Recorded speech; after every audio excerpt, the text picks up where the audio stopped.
The Gospel of the Holy 12, Lection 86. Jesus appears in the temple and blood sacrifices cease.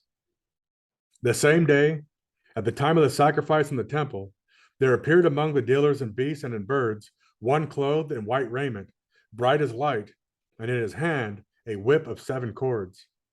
And at the sight of him, those who sold and bought fled in terror, and some of them fell as dead men, for they remembered how before his death Jesus had driven them away from the temple enclosure in like manner. And some declared that they had seen a spirit, and others that they had seen him who was crucified, and that he had risen from the dead.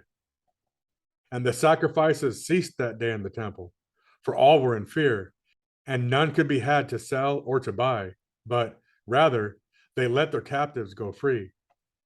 And the priests and the elders caused a report to be spread, that they who had seen it were drunken and had seen nothing.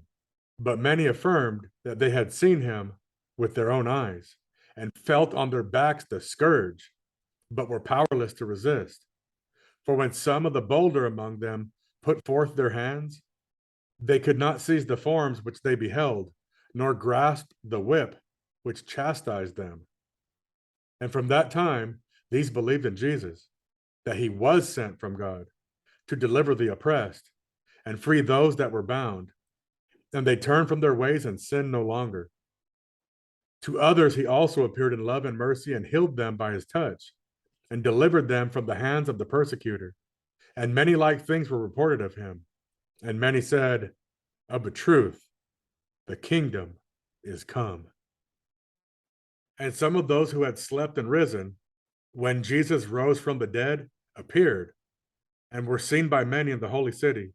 And great fear fell upon the wicked, but light and gladness came to the righteous in heart.